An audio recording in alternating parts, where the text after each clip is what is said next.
Narito tayo muli sa 59th UP National Writers Workshop at magpapatuloy na sa ikalawang sesyon para sa araw na ito.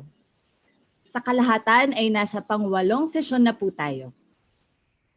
Ngayon naman po ay tatalakayin natin ang proyektong The Difference Between Abundance and Grace, Poetry in English. Ito po ay isinulat ni Binibining Christine Lau at narito na po ngayon ang kanyang moderator, si Dr. Hemino Abad, para simulan ang sesyon.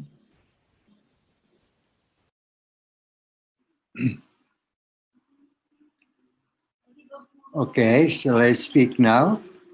Yes, Sir Jimmy. Okay.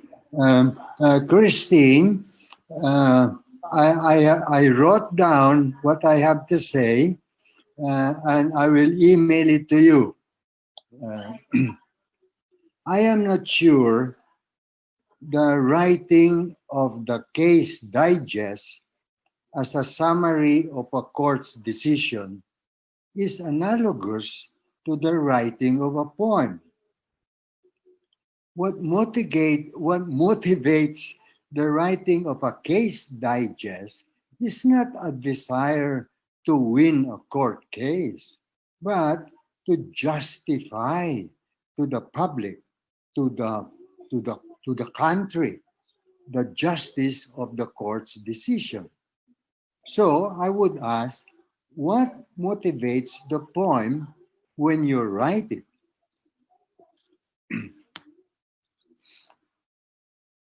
The word poem is from Greek poiein, to make or create a whole thing, not fragments. Writing the poem is lonely work of language as your muse, and work of imagination as your spirit guide. It is good as you write to have at times an ideal reader in mind, whom you want to imagine what you yourself imagine and to be moved by it. When one reads, one interprets, from Latin interpretare, interpress, which means agent, negotiator, interpreter, interpress. The word criticism is from Greek krinein, to judge or discern. The reader must see what is represented in the poem as a whole, all the parts of the poem or elements in harmony. The reader must stick to what is there in the poem, and what is there in the poem evokes or suggests, or what it may only hint at or imply. That whole, the poem, that whole is the whole experience is what we call form. For both poet and reader, that form is work of language and work of imagination. I read very carefully the first two poems of your collection, Christine. The first poem, Declarations, is a whole, and so is the fifth poem, My Father's Hands.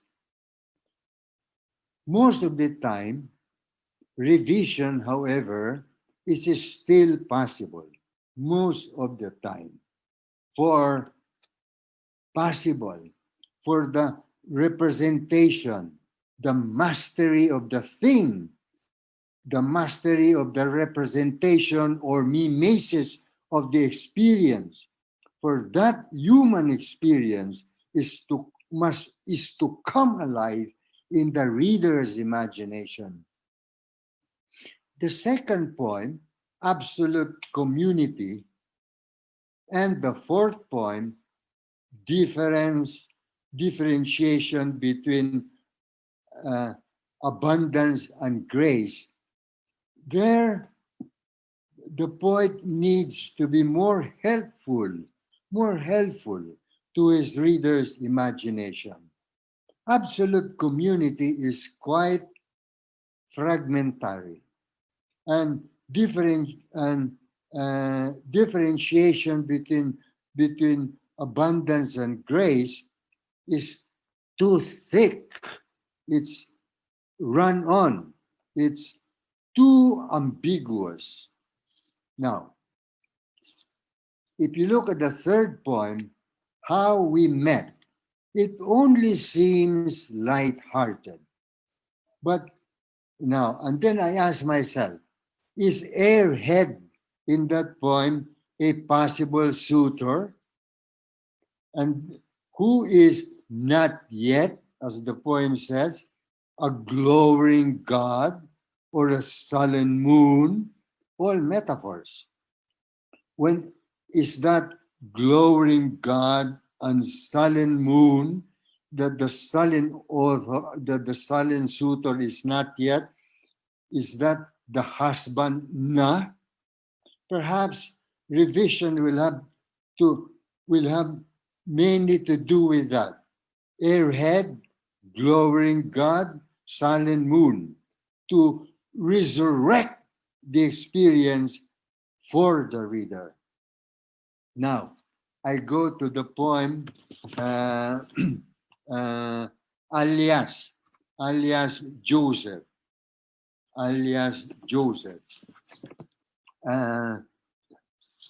Yeah, you know, this is the poem that I really analyze.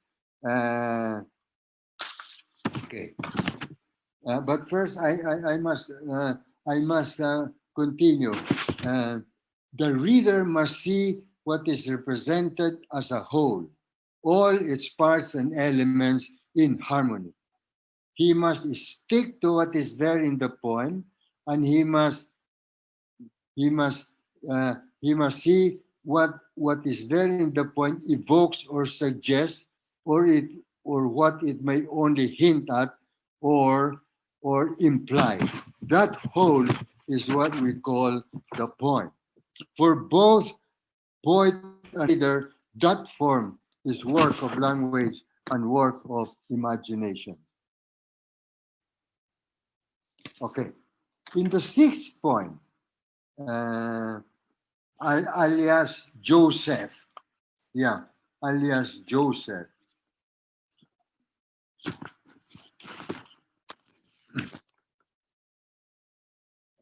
The allusion is very clear to Saint Joseph, husband to Mary. Here, relevant. The allusion, I mean, even if the I in the poem is a woman, a wife. In the first stanza of the poem, alias Joseph, wings relates to angels' wings in the fourth stanza. I think of the third and the fourth stanza of that poem as constituting the middle part of the poem as a whole. In the third stanza, I carry the child across yet another desert, where desert is a metaphor or suggests wasteland. Who is the child? I think the child is the poem's I, whose self is now a stranger to himself. That is in the fourth stanza. Whose life is now no longer my own. That is in the third stanza. In the third stanza also, you have, I wonder if the journey will lead me back to the vineyards of home. This, in the third stanza, points back to the second stanza, where you have wine, bread, quiet years, and fulfillment of a dream, fulfillment of a meaningful life at the work bench. That's in the third stanza. In the fourth and fifth stanza, the final part of the whole, we have the dream. At night I dream I am dead wood burning in a holocaust fanned by angel wings, yearning to be ashes, yearning to be dust, the carpet of sand that shields two tiny feet on the road to Calvary. Fantastic. That's a great end to the whole, the poem as a whole. Why? Who is that child? There is an allusion to the child Jesus. There is who is the I also, who is unknown or stranger to himself. And there is, of course, Calvary, which is life as suffering. There is life as suffering even for Jesus. So, at the end of the poem, when you say, I dream, I am dead wood burning, etc., when you have that inner aspiration, you look up the aspiration in the dictionary, that means if you are yearning for death, that is your last breath. If you look at the dictionary, yearning, then that last breath, that aspiration or desire, that is your desire to die. But then, what does, so there, is there hope for you in that death, in that yearning? Is that hope for me, for the I, in my yearning for death? Is there hope for a resurrection also for me? There, that's the whole point, as I have read it. As I have read it, as I have interpreted it. But I think the poem is, I think the poem succeeds for me as its reader. Yeah, and so does the other poem. What was the other poem that I mentioned? When we met. Yeah, that one I think also succeeds. But writing a lonely work, revision is always possible because you want the mastery of the thing. You want to move the reader as much as you can by the mimesis or representation of the experience. I am done. Yeah, yeah. Tapos na ang workshop. Yep, workshop na. I hope, Christine, you have read my poem on poetics. Yes, sir, I have. Thank you for the essay. It was very helpful. Helpful to Thank know where you're And coming. I will also email to you and to the rest of the fellows the revised poetics by the word, the revised one. I will email to all of you. That's my sharing. Yeah. Okay. Thank you po. Thank you, Sir Jimmy. Now let's have Ma'am Christine Lau to present her work. Hello. Ay, Do I will. we have slides or we don't? It's okay if we don't. It's my fault. We do. Okay. Good morning to everyone. Yesterday, as I explained, yesterday's lecture was a new one. I had hoped to deliver this one, which you will be seeing now. Okay. I think I decided to do that primarily because when I read my poetics essay, I realized that there were some things that I was not able to explain. And certainly, Sir Jim already pointed out those things in the form of questions about the work. So in reading my presentation, the one I did not deliver yesterday, I hope to clarify these issues as well. So thank you po. Good morning. Okay. In this presentation, I will speak about my research on law and literature and law in Anglophone, Philippine Anglophone poetry. And Sir Jim's work is there. It's included there. I will also talk about my early legal training, the way we were taught to write case digests as opposed to judicial opinions, and one writer's poetry, M. Norbes Philip, and how all these factors, things have led me to thinking about poetic form, okay, the way that my writing connects to the readers in its entirety there. So I hope to answer Sir Jim's very important questions. It was Dr. Janiel Garcia who had suggested that I write about the law. It was 2011. I had just started my MA in creative writing and had just introduced myself as a practicing lawyer who wrote stories in her spare time. Although it was an interesting suggestion from Sir Janiel, I was just then writing to escape. As Ma'am Luna pointed out, many writers write to escape the pressures of legal practice, and wanted little to do with the law when I did my creative work. It was only after I graduated from the MA program that I began to consider Dr. Garcia's suggestion more seriously. Next slide, please. There was, however, a weightier reason why I hesitated. Poetry and law are commonly thought to be incompatible fields, as Dr. Abad pointed out. Lawyers generally assume that nothing could be more remote from law's theory and practice than poetry. When law turns up as a subject in poetry in English, it is often portrayed in negative terms. Chaucer, for example, portrayed his sergeant of laws as a man of skill, discretion, and wisdom, but also one who was not completely honest, someone who made himself seem busier than he actually was. Many poems ridicule or decry lawyers who leverage their legal knowledge for personal gain. John Donne derides those who choose law practice for mere gain repute and compare them to prostitutes. Knowledge of the law does not prevent the commission of injustice. In fact, it might just facilitate it.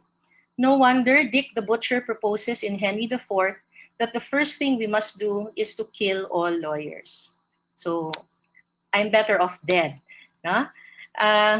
Judges, too, have been the object of poetic critique.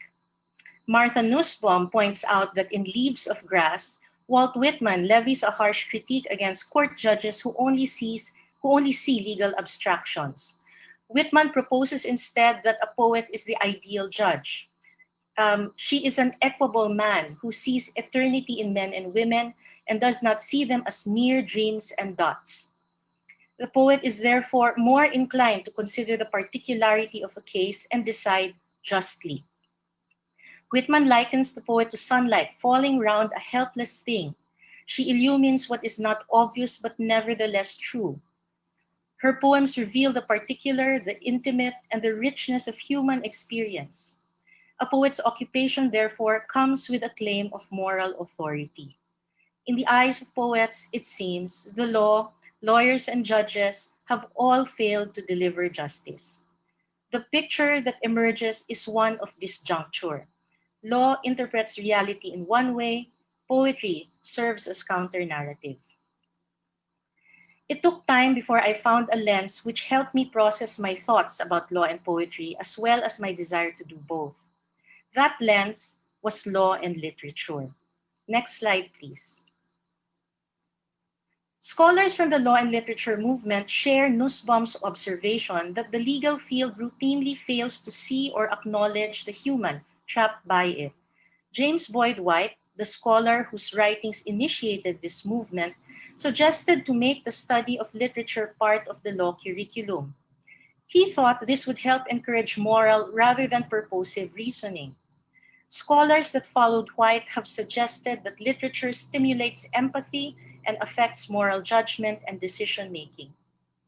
White made the interesting suggestion that we ought to read poems like we read judicial opinions, that is, in a way that foregrounds their rhetorical character. This prescription was his response to new criticism, which focused mainly on the relation between the craft elements that make up a literary text. White argued that poems arise in particular conversations and social historical contexts. Law and literature persuaded me that studying how law is imagined in literature, specifically in our poems in English, is valuable. Every poem makes an argument about the way one thinks about or ought to think about the law and about the way human relations are or ought to be structured. If our experience of the law has not changed, it may very well be because we have not imagined enough how the law might work for our benefit and for human flourishing. Next slide po. Not many Filipino poets writing in English engage with the law thematically. Going through all of Dr. Jimmy Abad's anthologies on Philippine poetry in English, at least 2 volumes of protest poetry, and the collections of poets who are also lawyers, mainly June Dumdum and Ernesto Superalgi, I've found less than 10 published poems that deal with the law. This excludes 10 poems in Attorney Yee's 3rd unpublished poetry collection, all part of a lyric sequence entitled The Ural. Okay? This posthumous collection is still in process, I think. But I've seen it, I've read it. I once asked Sir Jimmy why this is so. Yes, Sir Jimmy, I asked you. Why are there so little poems written about the law? And you counseled me, why not look for poems about justice rather than the law as theme? All right. So, but still, because I was interested in that disjunct between justice and the law, you were right. There were more poems on justice than the law. I strove to found this small sample of law-themed poems, which I will present to you today. The treatment of the law here is fairly consistent. One thematic strand renders the sentiments of a persona who has observed how the law has been corrupted and used for self-serving ends. For example, Rafael Zulueta da Costa's Like the Molave depicts a court judge all too willing to forego judicial duty for personal gain. Next slide po. Other examples are The Tyrant by Rayboy Pandan and Grave Thief by Dr. Abad. These poems protest against the way former President Marcos and his family have been able to use the law to their benefit. A more recent poem, Dina Roma's First Degree, suggests that knowledge of the law allows the police to subvert its restrictions. Next slide po. Okay, another thematic strand contrasts the restrictive nature of the law against the fans. Luis Cabalquinto underscores the irony of enforcing a law for good order and better relations that constricts poetry and life itself. In Permission to Leave, Sir, Ernesto Superalgi aligns the law with dead things. Its depersonalizing effect makes the persona yearn for the fragile, endearingly small. Slide, please. Simeon Dumdum's poems about the law stand out from the rest in terms of content and tone. This has much to do with the fact that in his poems, the persona is not a victim or observer of the law's excesses, but a judge who wields its power. First as Tragedy, next as Farce, next slide please, critiques contemporary media's practice of conducting trial by publicity. The tragedy consists of the judge persona being forced to appear as a minor figure in the discourse of justice because a TV crew had jammed a corridor of his courthouse. The farce, on the other hand, consists of the persona's addressee, the you, cowering before the lights that accompany the camera's wide and blinking eye. The very same media that turned a dutiful judge into an insignificant character in his own courthouse now exerts an absurd power. This harsh critique is softened by the persona's tone. In the first line, he coyly describes himself as shy and modest. One almost misses what the poem implies about our legal system. It is useless. It does not work as it should. And anyone who seeks justice from a court won't find it, since our society compels a judge to walk behind the lawyer as though he were that lawyer's servant. Has the persona let himself and the legal system off the hook? And are we so impressed by his modesty and diligence that we are inclined not to question whether judges are really as powerless? Next slide, please. Injustice aspires to a condition of music. The judge's strict enforcement of order is contrasted with the trill of birdsong so sweet. The poem concludes with a persona claiming that the power of his office can bring about only a semblance of order. It does not restore human relations nor deliver justice. It is a sound outside the courtroom that silences the accused and makes the complainant set to forgive. Again, the poet makes an ironic reversal of judicial power. Here, however, he foregrounds the sublime, gesturing towards what exceeds human capabilities of understanding. This, too, makes it seem petty to question whether judicial power is as useless as is claimed, or if real litigants prefer a less poetic vision of justice. Although these poems do differ in content and tone from other poems about the law in Philippine Anglophone poetry, they suggest something just as disturbing, that justice is difficult, if not important, to obtain from our courts. If the judge persona persuades us that the law and its judges are actually powerless, how should we respond? Would it still be reasonable to continue placing our faith in the legal system, or are we now morally justified in routinely disregarding it? Next slide, please. My problem with disregarding the law is that it fosters impunity. Whichever party finds itself in power feels entitled to exempt herself from the law, from punishment, and from injurious consequences of her actions. If we habitually disregard the law, we foreclose the possibility of being protected by it, or arguing for our protection and the redress of our grievances. The law has so often been used to promote and protect the private interests of a few. We can only imagine it restricting the rest of us, oppressing us, erasing us. We turn against it, failing to consider how we rely on the order it guarantees in daily life. We have conceived of law as restriction for too long. We cannot seem to imagine what it might look like if we were to resort to it actively to uphold each other's dignity and foster solidarity. One of the reasons why I've turned to studying the law through poetry is that I am searching for ways to reimagine it.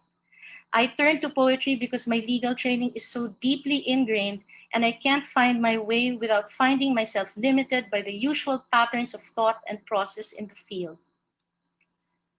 Now I will talk about case digests. You've seen this in my poetics. Case digests are different from judicial opinions. They are one of the first things a law student in the Philippines and in America, I understand, learn to produce. A case digest is not the decision, but a summary of a court decision. And here is what Sir Jim was talking about. They teach us to write the summaries in a particular order, okay, which follows basic rhetoric. Okay? First, there is the facts, what they call the relevant facts, the disputed issue, the court's decision, and fourth, the arguments in support of the decision. And I must confess, I always had a problem with trying to determine which are the relevant facts. Who gets to say which facts are relevant? And Sir Jim is right. It's the court that decides it. And that was very hard for me as a student. I could not understand it. Now, the practice of digesting cases trains the student to think in a linear fashion, to recognize only those facts and arguments that support how the court disposed of and terminated the case. The student learns to follow the intricacies of a court's legal argument, but at the expense of context or the consideration of counter-narratives. Only those facts that are deemed relevant by it or material to the issues at hand are considered, and those that are not erased from the narrative. And that's why I said, Sir Jim, one learns in law school that to win a case, one must excise certain details from the narrative and enhance others that might allow for one's cause to become legible to the court as a viable legal claim. Okay? What happens here is that you understand how the court has decided, so you tailor fit your own reasoning to fit that reasoning instead of searching for the truth. So this is the kind of thinking that is designed to assure victory of one's point of view over another, which operates to exclude and divide rather than build community and solidarity. The language of law becomes the language of war. It is a language that allows for us to look away from that which destroys the order of our argument, the strength of the dominant narrative. So my question is, can it be otherwise? In the world of the poem, that wholeness that Sir Jim was talking about, can we do it otherwise? Can we do it outside of the poem as well? Next slide, please. Let's see if it's still the same. Okay. I am particularly taken by M. Norbest Phillips' Zong, a cycle of poems based on an 18th century legal decision regarding an order issued by the captain of a slave ship to throw overboard 150 Africans. Under the law of the time, the slaves were considered chattel. Gregson versus Gilbert, the decision upon which the poems are based, were not in fact a decision involving murder, but a claim for insurance filed by the slave owners to recover the losses that resulted from the ship captain's decision to throw the African slaves, their insured property, into the sea. The language in which Gregson and Gilbert is written enables the judges that promulgated the decision to communicate in a seemingly order, logical, rational, whole manner. Okay? What this language performs, however, is the hiding of a disorderly event based on the irrational idea that the Africans on board the slave ship were not human persons but chattel. Consequently, in composing the poems, Philip employs a number of techniques that she believes operate against language, order, logic, rationality, and wholeness of the text. Instead of making a representation of the character's New World experience, she uses the legal text as a word bank, erasing words which she then grouped into word clusters. Next slide, please. Instead of showing grammar and syntax to impose her desired meaning, she positions the remaining word and word clusters in a manner that allows a reader to view each in relation with other word clusters found above, below, or laterally. Hence, one may read each word or word cluster sequentially, line by line, but also in conjunction with the words above and below. In this way, the reader takes a more active role in decoding, interpreting, and making possible meanings from the fragments she leaves behind. I find it moving that such a difficult text as this requires, perhaps even demands, that it be read in community. The text yields possible meanings when we sit together to discuss what it means or can mean and how. The text serves as a social realm. Art becomes the event at which we can build community and solidarity. Shouldn't this be the same way we ought to approach questions about justice? Next slide, please. Reading Zong inspired me to think about the form that one's writing takes. Just as learning how to write case digests have helped me learn, for good or ill, how to think like a lawyer, the form in which one chooses to write about the law can direct our minds to think about the law and reimagine it in ways that better fit our versions of and desire for justice.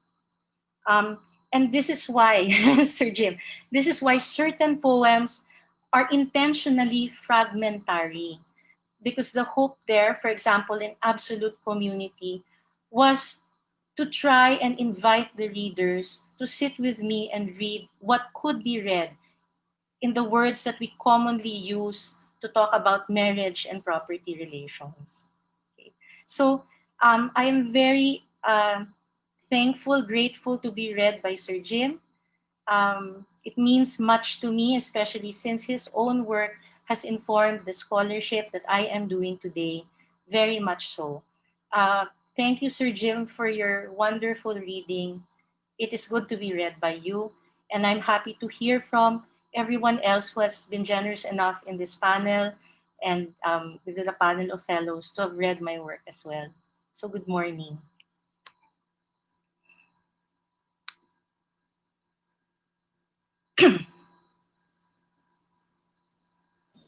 Sir Jimmy, you can now facilitate po the discussion. Kindly turn on your mic po. Yeah, now we can proceed to comments from the rest. Comments, suggestions. I have spoken enough already. Kayo naman. Let's have Sir Eman Dumlao po. Ayun. Come on. Right Salamat po. on. Pagbatitin, no, sa pagpapakita ng bagong posibilidad ng pagpaksa sa tula, no, na pwede palang i-interrogate ang bata sa pamamagitan ng tula.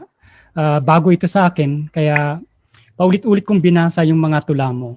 At naramdaman ko yung subtlety ng pagpapahayag ng protesta sa bawat tula, no? ang lakas-lakas ng dating ng parikala. Maraming salamat Sir Rio sa salitang parikala, no? Parang sumusugat, inuusig niya ako nito bilang isang lalaki na namulat at nahubog sa kaayusang patriarkal. Ngayon nasa pribilehiyadong posisyon ako. Habang nagsasalita ako dito, may mga kamay na nag-aabot sa akin ng merienda ng tubig. Kamay yon ng babae, ng aking asawa.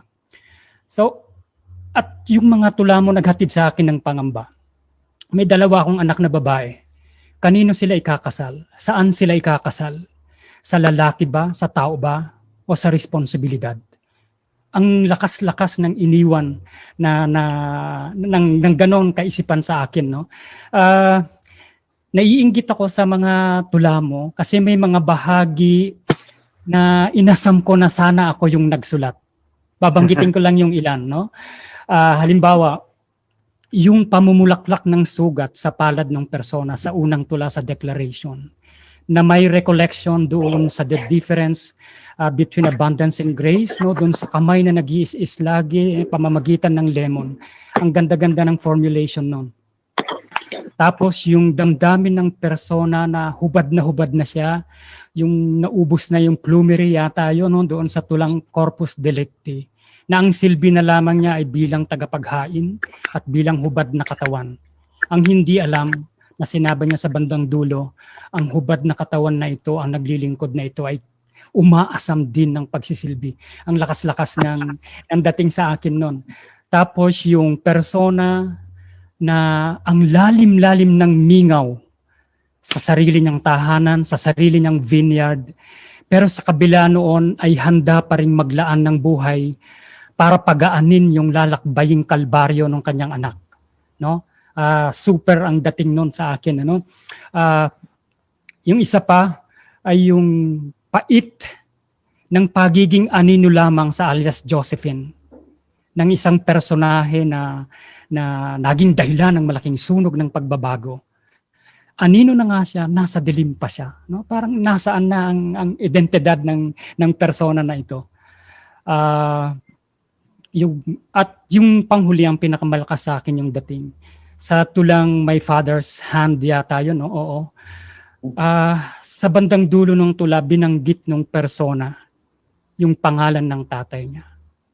Naalala ko ang mga kwento na may mga linyang, he who must not be named. Nung sa wakas ay mabanggit niya yung pangalan, noong he who must not be named, binanggit ng dilim. Umalingaw-ngaw sa dilim yung sarili niyang pangalan. Of course, ambiguous ito para sa akin, na baka naman hindi talagang paglaya ng sariling identidad ng persona yung nangyari. Baka ang umalingaw-ngaw ay yun lamang ding identity na inimpose sa kanya nung tatay. Hindi ko alam, pero ganun naman yumayaman ang tula, no? Sa mga magkakasalungat na mga damdamin at pagbasa. Doon sa absolute community at sa absensya, wala talaga akong makuha doon na buong interpretasyon gaya ng binabanggit ni Sir Hemino Abad. Pero ganito yung dating sa akin. May pretension ang batas na may kaayusan siya. Gaya ng ginawa mo sa tula. Napaka-orderly, may sariling ayos, kahit nga fragment lang ito. So ang dating sa akin, nung wala akong mabuong interpretasyon, ganito naman tayo tinatrato ng batas. Fragmented. Saksi lang tayo. May sala tayo, criminal lang tayo, abogado lang tayo. Hindi naman talaga tayo tinuring na buo na tao ng batas. No? At kahit na gaano kalinis ito, kagaya ng linis na ginawa mo doon sa mga tula. Tapos pangwakas, no, ang mungkahi ko, no, sana mas marami pa yung corpus delicti. Yung mga tula na umuusisa talaga sa batas. Kamakailan may kinaadikan kaming forma ng pagtula na baka may consider mo, masilip mo, no? Yung una tinatawag na dog ear. No, ang pwedeng gawin, itinutupi yung mga sulok ng pahina ng libro at titingnan mo yung mga keywords na magbe-betray sa batas, na mag-a-advance ng advocacy mo tungkol sa batas. Yung ikalawang anyo ay yung blackout poetry. Mga kasulatan, mga legal form, mga pahina talaga ng batas na literally buburahin mo, lalagyan mo ng itim. Bahagi ng sining yung erasure o act of erasure. At ang natitira ay yung mga kaisipan na gusto mong palutangin tungkol sa batas. Pagbati, Ma'am Tin, saludo. Maraming salamat.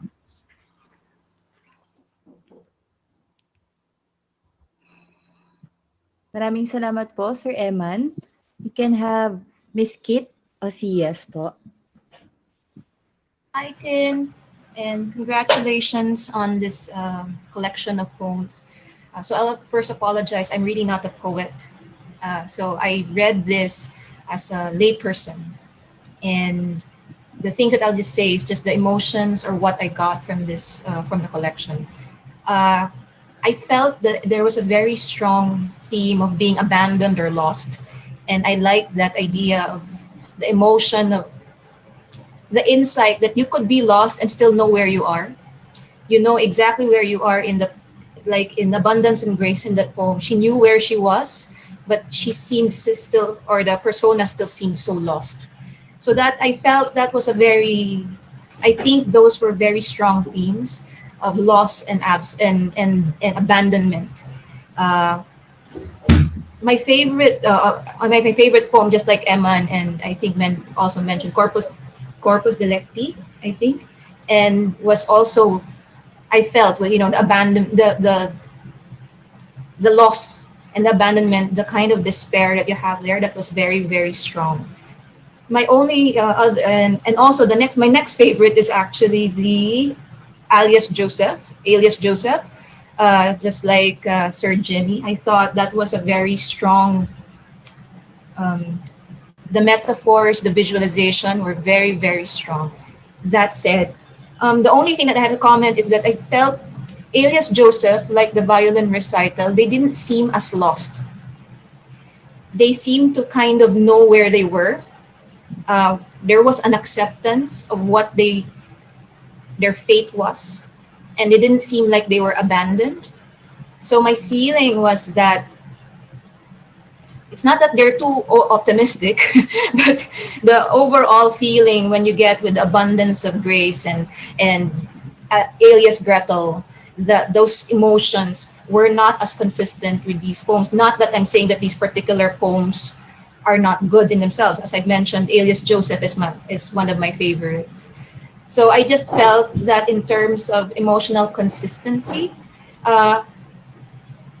it might be better to kind of like pick ones and that will emphasize this feeling of loss and abandonment. But yes, I love the emotions, and I love and I mentioned my favorites, and congratulations, Tim. Thank you, Miss Kate. Now let's have Sir Neil Garcia.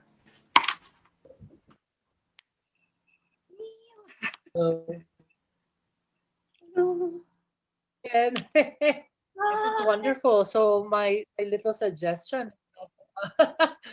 has now become a reality in a way, because you're working on exactly that kind of project that I think now I'm thinking back, then I must have been half serious about it. And then you took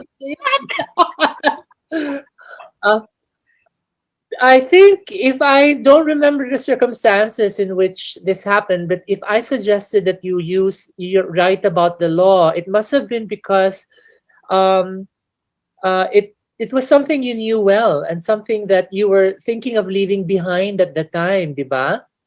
At the time you were in that class, you were not entirely sure yet if you wanted to completely abandon lawyering. Yeah. And I think that was my suggestion to you, so you could maybe understand better that decision that you were about to make, because you would now examine law through the lens of the passion that you were now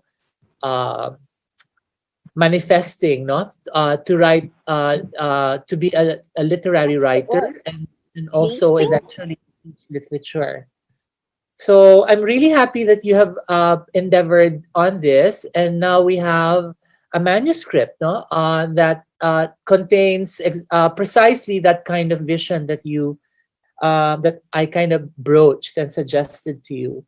I do see that the manuscript is doing many more things other than just grapple with the question of legality and poetry, you also have a section that is a series of dramatic monologues in which the persona is many different things, no? Many different people. You have Saint Joseph in alias Joseph. You have Sylvia Plath in alias Sylvia.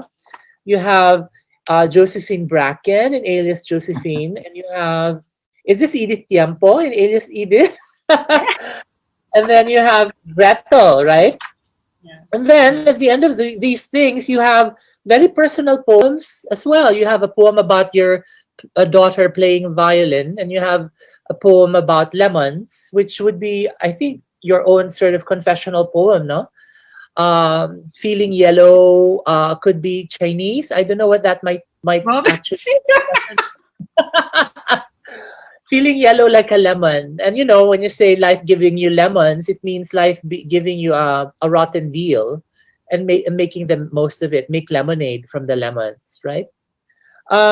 I actually like your examination of law, but I prefer your monologues, your dramatic monologues, and even Dr. Abad latched onto that Saint Joseph poem, and I think the reason for that is that they are anytime you use anytime you retell a well-known story, either a fictional story or a historical story from in a poem, and you write a dramatic monologue, you create an interesting effect, diba, of irony. Kasi you have your reader, you assume your reader has knowledge of the way that conventory has been told, and now you're going to find other kinds of wisdom from story, and so it's a kind of a juxtaposition of images that are not really compatible. Saint Joseph, the way you depict him here, is the opposite of Saint Joseph, the pious, more or less, the pious image of Saint Joseph we have in the New Testament. We don't really hear him saying much. Yes. Actually, he doesn't have any kind of dialogue. He is simply narrated, and his action is reported speech rather than actually rendered into a scene. It's strange. I don't know if anyone's actually noticed it yet, but Joseph in the New Testament is like Joseph in the Old Testament. They are both dreamers. Yes. No. Diba? Remember Joseph in the story of of Egypt, the famine in Egypt, and how the Jewish people ended up in Egypt, right? Yes. Both of them are dreamers, right? Except that the other dreamer, the Old Testament dreamer, is also an interpreter of dreams. Yes. But he actually wins the favor of the Pharaoh because of the way he interprets dreams. And well, in a way, the New Testament Joseph also interprets dreams. No, he gets a dream, but the Bible says, but it's still a way we can. He interpreted those instructions still, and he set out to do what the dream, according to his interpretation, told him to do. But he is also in your retelling an angel-ridden, a poor angel-ridden person. Kawawa naman, puro angels. And in the end, because of that idea of burning, di ba? You end up with ashes, right? And the ashes cover the feet of the child whose fate, whose destiny is immolation, right? Whose destiny is the cross. So it's in keeping with the spirit of what retellings are in poetry, which is to actually look at the alternative story and lend voice to a character who's generally not allowed to speak in the conventional version of things. No, Gretel is really not allowed to speak in her own fairy tale. Josephine Bracken, is overwhelmed by the voice and the presence of Rizal, and we don't really know anything that she ever thought or ever said. Sylvia Plath, of course, has written so much. and Edith Tiempo. They're both poets, and so you did them too. And it's astonishing that they are, of all your monologues, they are the ones that are shortest, diba? Because you're retelling or you're appropriating the personae of writers themselves. So they already produce so many words. You don't have to do the same thing. But Sylvia Plath, of course, you're channeling her poem Mirror, right? Yes. And it's a nice sort of take on it. Do you see why I'm sort of exuberant about these poems more than the other poems? Because they are playing with old magic and coming up with new magic, right? And I like the way you did them. Now, about the contact zone between the law and poetry. Maybe not poetry per se, but actually literature in general and writing in general. I think that writers and lawyers are strangely on the same side, and that is on the side of categorical thinking in a way.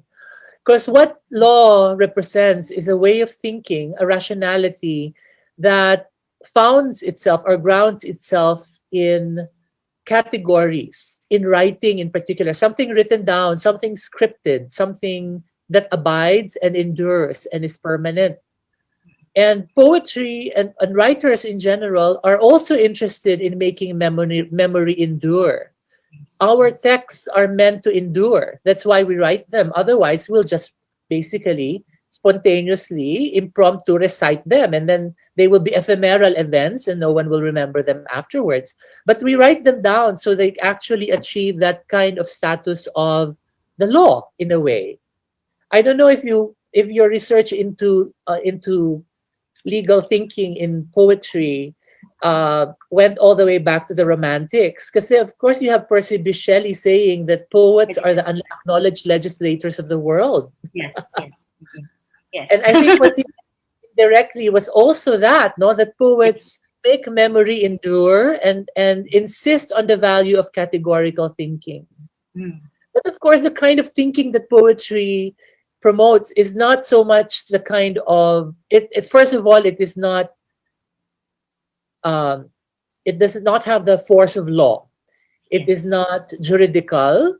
It is not punitive. It does not enact things into being by the power of the state. Diba? That's law is useful only within the context of a state, right?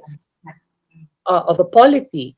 If poetry is interested in enacting or in legislating certain forms of behavior, it is really through the imagination, right? And through the education of the humanities, no, which is really the uncoerced, according to desire. Yes. The uncoerced rearrangement of desire, which is what literature and poetry and the humanities do. Law, of course, will coerce desires to be arranged according to the law, right? Yes. According to the letter of the law. So they're kind of similar things, but also very different. And I think you are right in corpus delicti, no? In that very dark vision you have. Corpus delicti is really the body of the crime, diba? It's the carcass, it's the corpse, meaning the proof of the crime, no? The substantial basis of the crime. And you end up with a chicken, and the chicken getting cooked and served up. It's a very sort of a very perverse vision. It's probably the harshest critique you have of the law.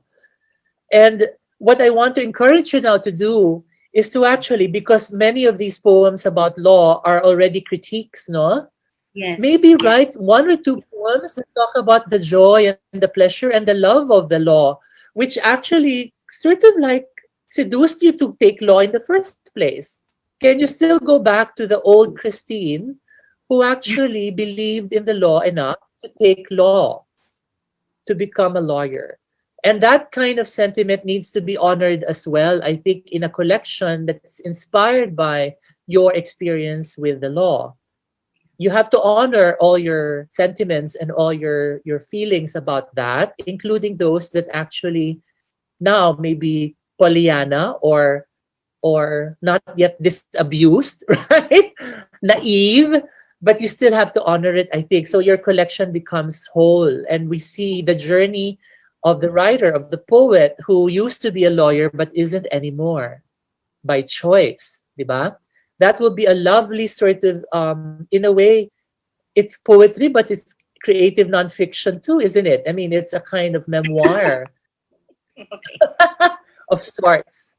But I cheer you on, Christine, because you have developed and you have certainly matured as a writer, and your poems now have a lot of confidence, and they are grounded, I think, in a vision that you have about what poetry can do and what poetry should be about. I think that the lyric poetry, which is really the kind of poetry we're all interested in and we're all producing, is characterized best by the idea of an interiority that's coming to grips or confronting a social landscape.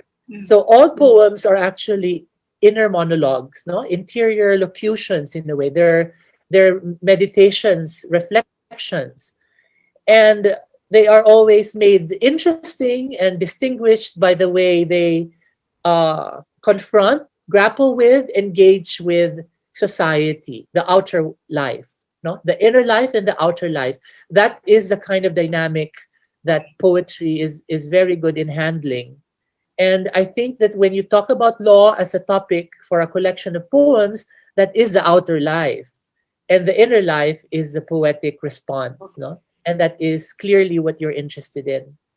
And I must say that if this comes out, we should require our lawyer friends to read your book to help humanize them, because what happens with too much categorical thinking is you forget about the body, you forget about the person, you forget about the real world in a way, because you get immersed in citationality, you get immersed in the logic and the rationality of the law, which is not necessarily the real world anymore. Diba? Which is the irony of it all, is that law is supposed to serve the world, and then in the end, it becomes its own world with this internal citational logic that becomes impervious, no, to any other kind of logic. After a while, all of it is citational. After a while, all of the rationality of the law is within itself, no, and that is the hard part, I think. So I would like to cheer you on, as I said, and encourage you to produce that manuscript. And if you are finished with it, the UP Press is just there. Even if I'm not at the helm of the press anymore, I'm sure this manuscript will prosper, whoever the director might be, because it's a manuscript that's very unique. It addresses a need, no, for interdisciplinary dialogue. We are in a university with a college of law, and we don't really hear too many voices being represented from that college in the literary sense, no? While we have actually lost so many promising writers and literary critics to law, right? Very rare is the story of someone that law has lost to us, and you are. Law has lost a voice, a soul, a person in you, Christine, and now you are with us. And that is a unique journey that I think deserves to be chronicled in a book. And if you choose it to be a poetry book, well and good. If you choose it to be a memoir, also well and good. But you might get into trouble with a memoir because you will probably mention names of people and they will not be flattered. Okay na tong poetry kasi you can get away with it. Sabi mo, poetry lang siya. Thank you so much, Christine. Congratulations. Thank you so much. Thank you, Sir Neil. By the way, may I apologize to Raisa? I will Zoom with Raisa personally because I missed, I was editing the video of my keynote, which I pre-recorded last night. So I did it till the wee hours of the morning, as in like really, really late. I thought I could only sleep for a few hours, but then I didn't hear my alarm. So I'm really sorry, Raisa. I missed your session. I will Zoom with you, okay? Because you have a very interesting project as well. And congratulations also to you, Raisa. Thank you po, Sir Neil. Okay. Ma'am Christine, will you answer po ba or later na po? After ni Ma'am Ana po. After na lang po si Ma'am Honey at si Ma'am Ana. Oo. Diba, Miss Hanelin po pala muna din, Ma'am Ana. Thank you. Congrats po, attorney. Tin po. Tin. Ma'am Tin, habang binabasa ko po yung mga tula nyo, accessible siya para sa akin. So sa tingin ko, accessible din siya sa mas maraming Pilipino. So namamangha ako doon sa style mo. At iba-iba ang style na naipakita mo. Kasi ko, ang husay naman nito. Tapos, hindi lang doon, katagalan, no, napoprovoke yung mind ko, pero at the same time, hindi ko namamalayan na umiiyak na ako. Ang ganda-ganda ng nung difference between abundance and grace. So doon pa lang wala na. Hindi dahil sa siguro iyakin ano, pero ang daling madama. Daling maintindihan, ang daling madama. Ngayon, magaling na talaga kayo, wala na ako pa masasabi. Siguro po mag-agree na lang din po ako dun sa presentation nyo tungkol sa kung paano ang law ay maaari din magamit sa literature at ang literature din, no, vice versa. Kasi sa workshop din po na yun, sa Found Story kay Armando Lau, ang kumbaga thesis screenplay namin na short screenplay, no, para sa mga nag-aaral na baguhang writers, kara ang pinababasa sa amin. Annotated. So, yung po, no, yung lumabas na galing sa Supreme Court at yun ang pinoprocess dahil nga siya, itong pusa ko, galing po siya sa tunay na buhay, real life event, yun po yung pinoproseso namin bilang scriptwriter. Ang dami na namin mga skara na pre-practice para gawing screenplay. Actually, meron din po mga pelikula kagaya ng title Ad Ignorantiam kay Armando Lau din po ito, no? Kwento to ng isang Pilipino na hindi naman sure kung siya talaga yung may sala at pagkatapos yung pinataw sa kanya na dito na parusa ay hindi rin proportionate, no? Kwintas lang yung na-snatch. Hindi pa sure na siya yung snatcher, pero 12 years yung pinataw sa kanya na parusa. Tapos, last year, si Raymond Gutierrez, kasi nakapanalo to sa Venice Film Festival, Horizonte category, jury prize, parang first runner-up yun. Ang title ng pelikula naman niya ay Verdict. So, kwento naman sa process na namatay na lang yung actually magkakaso siya domestic violence. So, namatay na lang yung isa. Hindi pa natapos yung kaso. Tapos, sa mismong pelikula rin na ako nagsulat ng Best Party Ever, although yung bida ay mayaman at galing sa political na party na pasok na kinasuhan pa rin siya, no, dahil drugs yung kaso. Pero yung iba niya mga kasamang Pilipino na mahihirap, minsan walang lawyer. So, yung parang kung sino pwede bang ikaw na muna dito, gano'n. So, nagagamit namin talaga rin ang mga kwento sa law, sa legal, no, sa pagkukwento ng buhay ng mga Pilipino through pamamagitan ng screenplay o pelikula. So, Marami pong salamat. Thank you, Honey. Salamat. Thank you po, Ma'am Honey. Let's have Ma'am Ana po. Ay, hello, Tin. Parang hindi tayo nag-uusap. Sorry, kailangan lang maikli lang.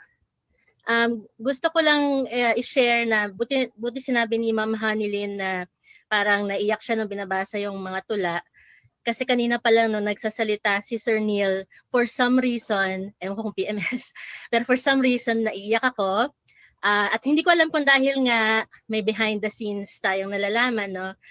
Pero dahil nga alam ko din yung parang progress nung writing, kasi nga halimbawa yung difference in abundance and grace, nung una ko siyang mabasa nung bahagi nung thesis, no, nung 2014 pa yata yon, iba pa buhay ko noon, yung gagana na. Tapos parang, di ba, mga ganun na, parang hindi ko pa siya masyadong maintindihan nung time na yon. So at that time, for me, napaka-ambiguous niya.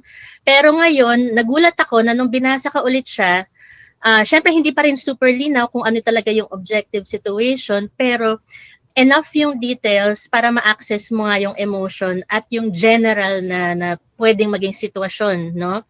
At natawa ko kanina talaga nung pag-sharing ni Sir Eman na meron siyang taga-abot ng tubig. Kasi parang, wow, pwede pala yon. Kasi sa tanang buhay ko, no, bilang married person, hindi ko pa yata masyadong naranasan yung ganong ano. So iba yata talaga, no, yung karanasan natin kapag sa sitwasyong kasal. Pero yun, ang gusto ko lang pong idagdag, natuwa ako doon sa suggestion ni Sir Neil kasi na what if maging ito na yung version mo ng memoir, kasi napag-usapan din natin na parang hindi mo kaya mag non-fiction, no?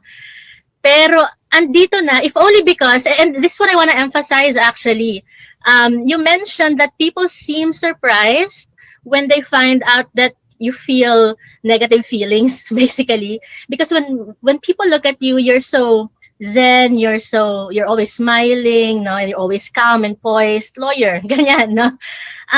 Pero I never thought that of you, kasi my first I'm not saying hindi ka poised, pero what I'm saying is my first access of you really is through your stories, no. And nung nabasa ko yung mga kwento, and now itong mga tulang ito, I never really saw a calm person. So I'm thinking, ang dami kasi talagang rage at fury kahit tumakwento pa lang, at nandito rin siya dun sa mga tula. Which is actually why yung for me lang, yung violin recital tsaka yung Joseph na nabanggit kanina ni Kate, even though iba siya tonally, I feel like it belonged to the collection, if only because it gave us parang a breather, no, a way to parang, kasi may mga rage, may fury, and then meron ka mga ganitong tula na mas may center nga, na tulad ng nasabi. So I'm wondering if it's not so much that they don't belong to the collection, but that they can be located, no, at strategic parts of the full manuscript pag nakumpleto na siya, no. Pero yun nga, syempre ang wish pa rin, natuwa ko dun sa parang the old Christine, no? Kasi I think, yung old Christina suggestion, kasi for me, again, as a book, I think it makes sense para makita nga kung saan nanggagaling lahat ng emotions na to, no? Para kumpleto yung journey as depicted by the book. And of course, we all know that the persona in the poetry, hindi yan automatically interchangeable with the author. And yet, it would make sense, no? As a full collection. Ayun lang, gusto ko lang po idagdag yun. Thank you. Thank you, Ma'am Ana. And before sagutin po ni Miss Christine ang lahat, let's have Sir Bowman po. Ay, sorry na, sige pa pala ako. Hi, Tin. Gusto ko lang sabihin na natuwa ako doon sa mga tula, no? Talagang ito yung sa mga Thank you, sir. masaya dito sa naging workshop, no? At yung ano ko lang, yung dahil marami nasabi doon sa ibang tula ay gusto kong banggitin yung particular na in absentia at saka yung perfect community, ano? Dahil yung technique na ginamit mo ron ay parang may pagkakatulad, no? Ay salamat din pala sa lecture mo kanina. I really liked it, no? Yung law and literature or literature and law lecture mo, dahil mo tutuhan, pati yung pagpapakilala mo kay Nervase Philip, yung Zong, ano? That's interesting project, ano? At yung aspects ng dalawang tula na binabanggit ko, no? Yung Perfect Community, ay yun nga, parang computer-aided poetry ito, no? Or Google-aided poetic, yeah. Google-aided poetic creation, no? So it depends on let's say yung frequency, collocational structures, etc. No? At sa yung legal language, ano, kaya siguro naisipan mo ito, yung legal language lends itself to that because of its fixed structures, formulaic mechanism, etc. No? And using this kind of let's say technique, ano, yung sabihin natin computer-aided composition, we can discover certain things that's hard for us to just draw from our individual consciousnesses because this language is intersubjective, ano? And the intersubjectivity nito is something that can be partly captured by a large digital corpora. So ito isang experimental aspect ito. Something like Dada, you throw things up into the air and something fall down, di ba? Ngayon, itanong ko sa iyo, paano ba yung proseso ng pag-determine mo? This is now a poem, no? And I know it's non-deterministic in this way, no? Pero it's experimental, ano? And ano yung point na tumitigil ka na doon sa pagsusulat at sabihin mo na, oh, pwede na to, nagka-design na siya. What is the purposiveness there? What is the determination of an end result? Ano? Although that end result is always relative, it's not something that just stops. Ano?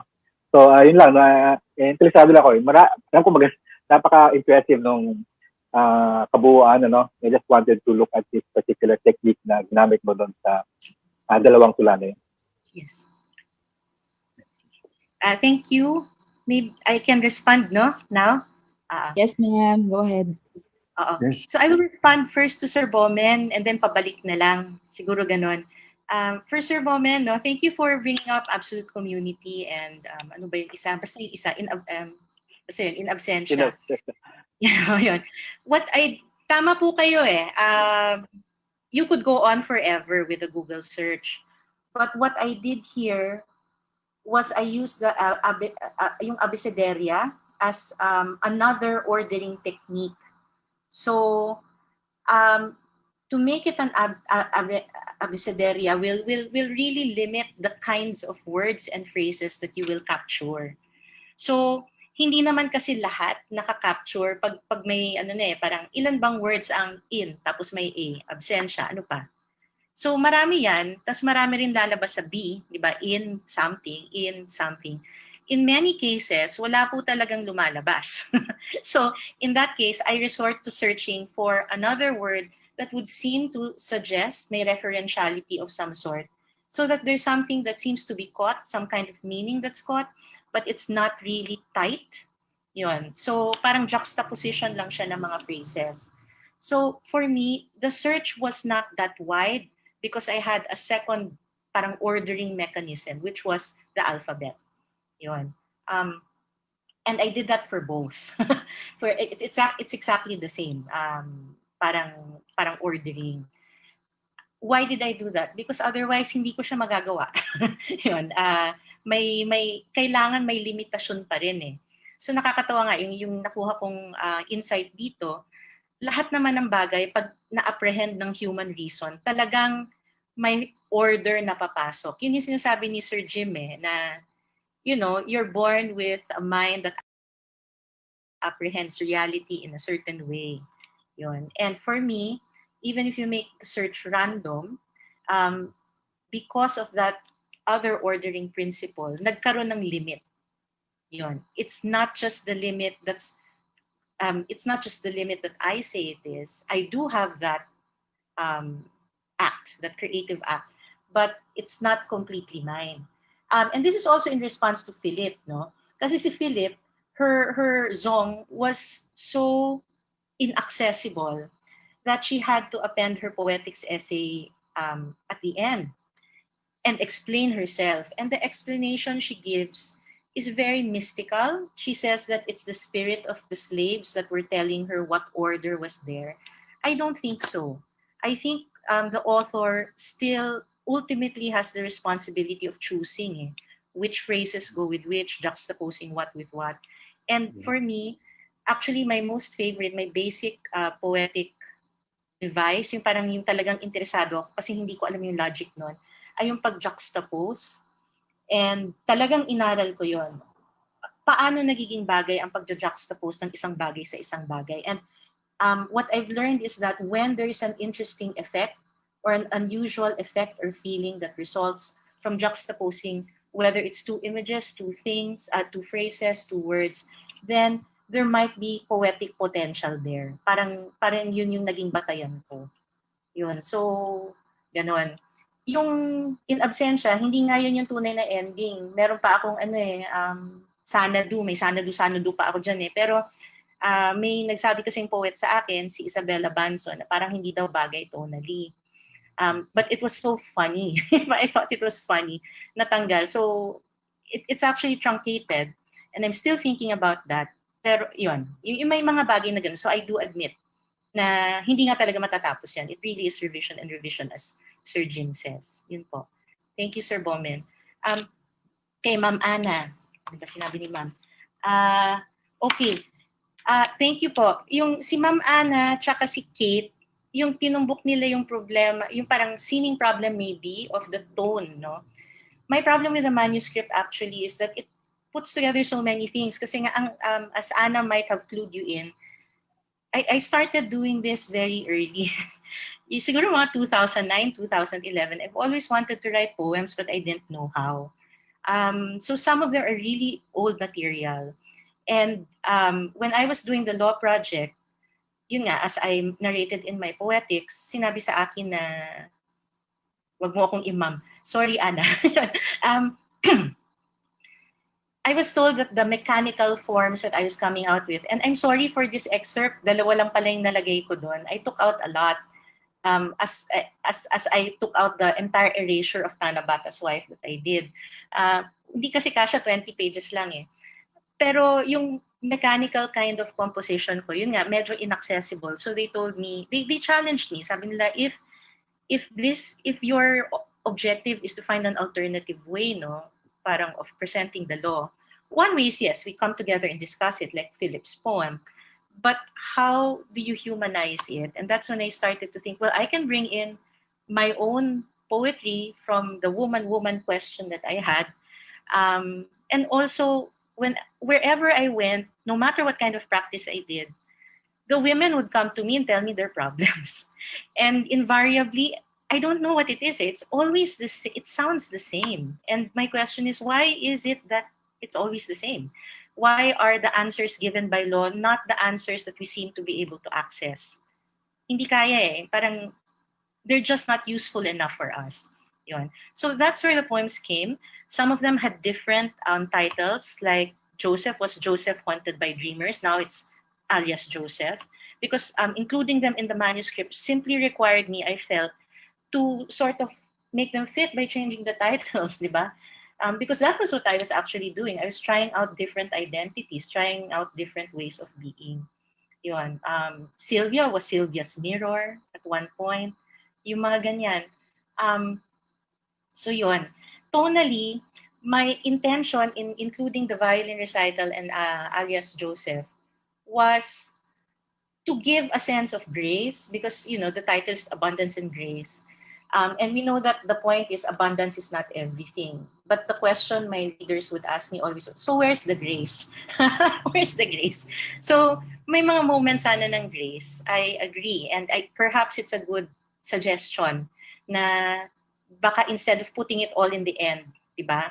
Like what I had intended to do, maybe breather siya, which goes to Sir Neil's suggestion, no, na baka nga the story that needs to be told, parang ganon, is yun nga, the story of someone moving away from law or whatever, diba, a young person seeing the law this way and then moving towards rejecting it.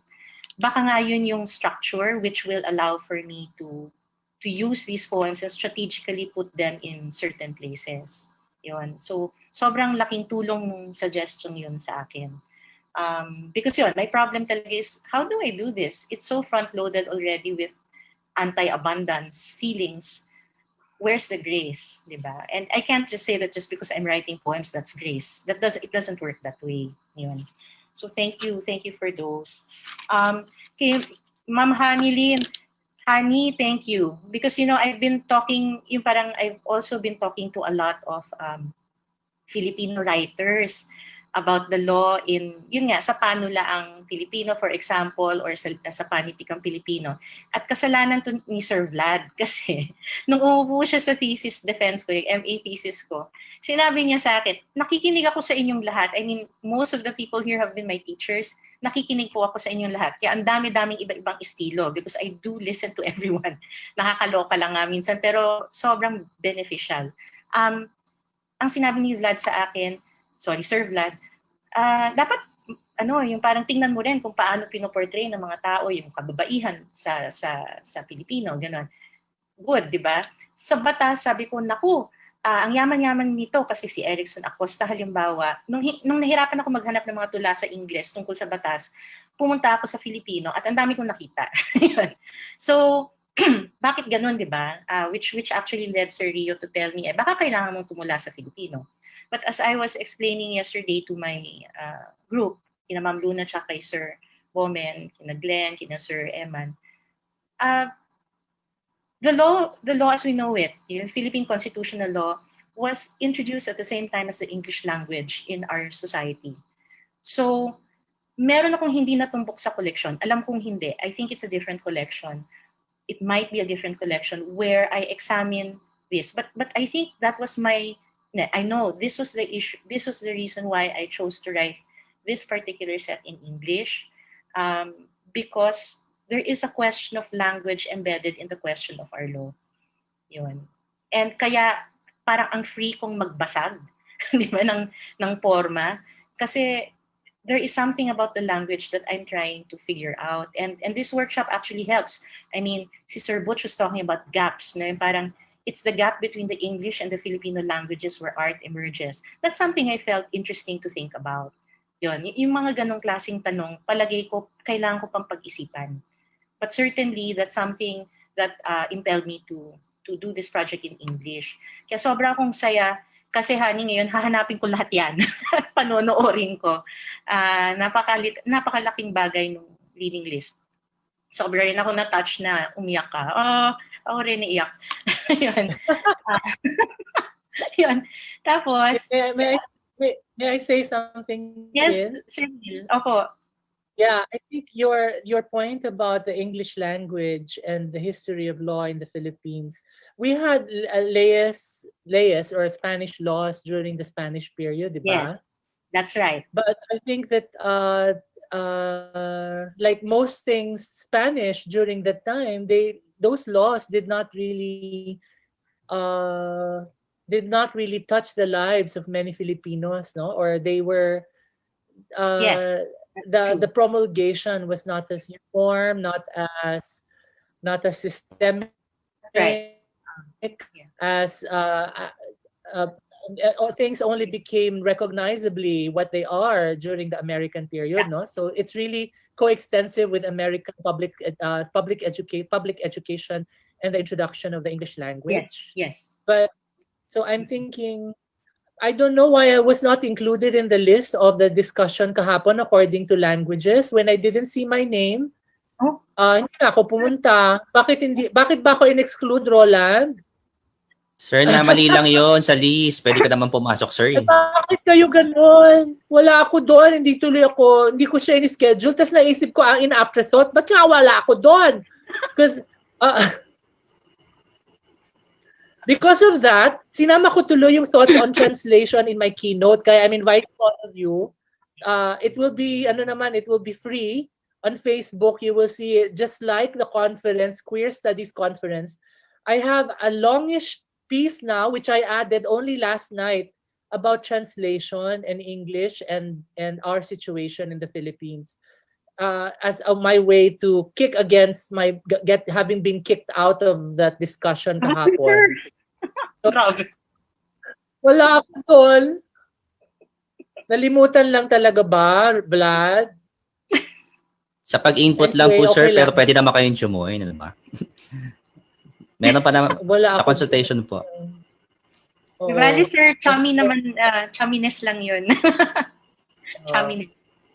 But English is an interesting question to ponder if we are writing in English, and the law in the Philippines is mostly in English, di ba? Yes, Parang yes. ganun ba yun? So, yeah, The law- that kind yes, of... it is now currently all in English. We're reading the works of Attorney Magalona, si Merlin. Merlin. Oo. Din. Ang dami nga Sir, choppy. and the law. Ayan po, naku, dahil choppy na po, tayo po 12 na, sir. Sorry po, magka-cut na po tayo. Miss Rona, sige po. Congrats po kay Tin, saka sa mga nagkomento. Miss Rona, sige po, pa-share na po yung schedule natin for after lunch. Sige po. Thanks, Sir Maraming salamat po, Ma'am Christine and Sir Jimmy. Mukhang napasarap po ang ating discussion. Huwag po kayo mag-alala at babalik naman po tayo mamaya ng 2 p.m. Pagbati po muli sa inyo, Miss Christine at Sir Jimmy. Muli nating ititigil pansamantala ang palihan para po